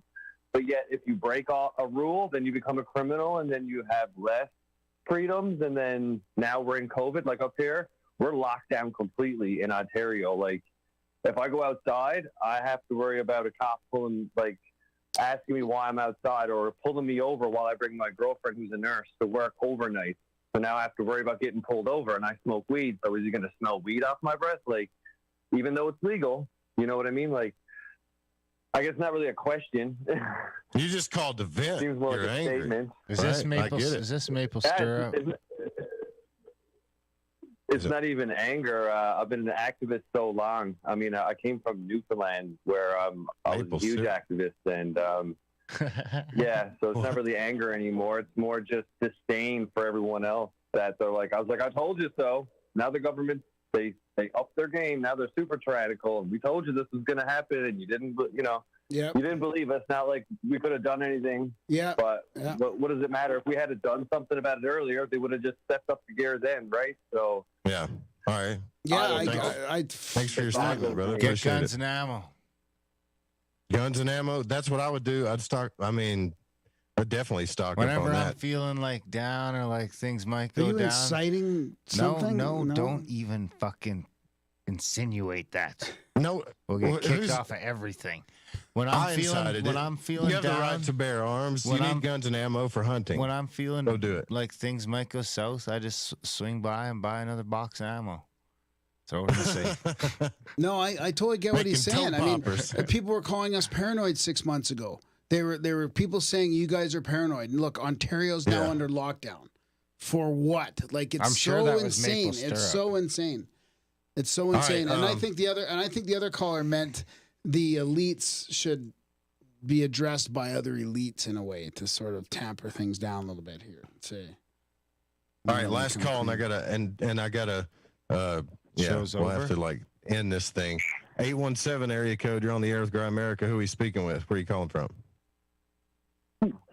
Danny from Dallas, Texas. Danny from Hey, Dallas. Danny. Hey. So my question is, you know, you guys are saying that we all should resist if they come out with these mask mandates, vaccine mandates and such. And I completely agree because I'm not cool with it. And there's no fines here or anything for no masks. I kind of say, no, I left it in my car in my American bag of freedom. I don't have a mask. But what's the best way to resist something like vaccine mandates? I don't Lie, know. cheat, and steal. No, I think we have to just say no. I mean, and just like, I'm prepared to have life change, right? People are saying, well, I'm not going to be able to fly. I'm not going to be like, I'll ride this out for a couple of years and I just won't take it. I mean, if they're going to come in and drag us out of our house and force, like literally physically force inoculations, then I mean, if that starts happening, I think we'll have a little bit of warning and we'll deal with it then. But as far as I know now, we can just still say no in a lot of areas and push back that way. Yeah, I think. But there's legal ways to do it as well. There's a couple Well, lawyers. I'm going to say no as long as I possibly can. I don't blame you, Danny. One way is to am keep too. your finger on what those exemptions are. You know, is it allergic to this, allergic to that? That's Maybe right. Yeah. Start going to your doctor. Say, whenever I eat these eggs, Well, if I that's feel the like case, shit. I'm allergic to everything. There you go. I mean, you Always- should be. always They're get- officially saying you shouldn't be taking yeah, it. so. if you have allergy problems, you shouldn't take it. So that's a good. Or you out could right just now. act crazy. You can act crazy, like get super crazy religious on them, right? Just be like, I'm a child of Christ. Get away from me, right? Just start acting nuts on them. That's what you do in the South, and people be like, "Whoa, that dude's weird." They'll just get away from you. Are you saying You know? people who think they're the child of Christ are crazy, Joe Rupe? No, you just got to do it in a crazy way. You just start yelling at them like blood of Jesus. Just start yelling about the blood of Jesus or something. They'll get away from you. Texas was the last place I was allowed to travel before they locked us in the country. I believe that. I like Texas. I like Texas. It just shows you Thanks how for your crazy call. this whole thing is, though, with the Floridans and the Texans and how they're not dropping dead and they've got a fair amount of freedom. Things are fairly normal there, no restrictions. So how the rest of the governments are getting away with this is just Snake insane. Bro Kyle's having a baby right away. I picked February 11th is my day in the pool. Nice. Thanks for your call, Danny. This has definitely been a crazy Friday night. So Is we it got to over? roll out of here, man. We're outta here? Yeah, I thought we had I mean, another I can hour. still talk to y'all for a minute, but we got to roll out of here because of the schedule. I'm 4 minutes late. Ryan's going to kill me. Who's up next? Well, do y'all want to give out some links or something? Yeah, Grimerica.ca. Yeah, Grimerica /support. Outlawed is our new podcast feed. Yep. Grimerica.ca/support.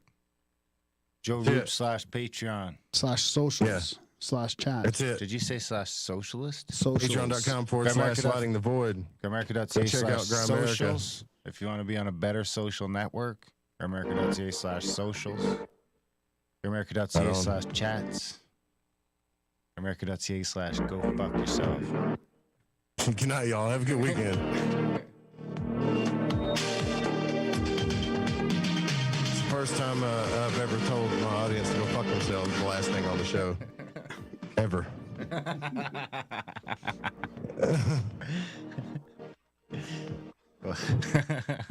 Like that's never happened out of 834 episodes. I've done 843 episodes. That's the first episode where it's like, go fuck yourself. I'm out. Oh my god, dude. We're still live though. Yeah. Yeah, well, I'm not live on the Fringe we FM. are here on YouTube. Yeah. So. But here's the thing, though. Like, that's cool. But I got this terrestrial company that's like trying to syndicate the late night stuff here, and I saw their dots on the map where they're located. I'm like, oh my god, please tell. I swear to God, I'm like, please tell me they're not listening tonight because this is like, yeah, it's actual. This is not the night you want them to hear. Yeah, it's so. I've worked 4 years to get to that point too, like to find a media company to syndicate the show, right? And it's like, now they want to syndicate the show. I just sent them an email. We're supposed to send them some stuff, and the last thing we say on my show is like, "Go fuck yourself." I'm thinking, oh man. Was that you that said it, Darren, or did he? What? Did you say it or did Joe? It was you. No, it wasn't. Sorry, Joe Dude, Rupe. you ruined my dreams. I'm sorry, bro. It's all right. It's cool. If it wasn't meant to happen, it wasn't meant to happen, you know? Just say I had to Friday remind- night to like Yeah, well, they probably, if it's like, it's one of those kind of media companies where they don't really tell you anything. They just disappear, you know? Like, whoops. Don't we you have wanted a to bleep carry your box? show. Dude, if I hit that bleep box for everything you were saying, no one would. It wipes out the last like 20 seconds of what you say. I'm sorry, Joe Rupe. You need No, the it's risks. cool. It's cool. I'm just saying it's like the last thing you said on the show. That was fun. That was funny to me. It's cool. I don't care. I knew. Like I wouldn't be bringing. Don't feel bad because I wouldn't be bringing you guys on here if I knew it wasn't going to happen. I'll tell you what will happen though. Is all of the hosts that I've been telling them, like lecturing them on this stuff for years, they're going to be like, what the hell was that? What the hell was that? You know? And I'm just going to have to, I'm going to have to pull a power move. I'm going to like, do as I say, not as I do. Or like, I change my mind, you know, after 3 or 4 years. Just tell them we're progressing. Just say we're progressing. Yeah. It's cool, brother. I can see the look on your face. It's like, I was over here scrambling trying to like get the next show up too, and he's like, Grimerica.ca, go fuck yourself. And you're like, well, I don't know, man, dude, that's never happened on here. Oh, dude. Everything it's all going down the tubes. I'm gonna wrap up the YouTube. All right, guys. All right. We'll see you next Thanks week. for tuning in live. Last minute. Thanks, you guys. See ya. Last minute. There's 50, 60 people watching most of the time. It's not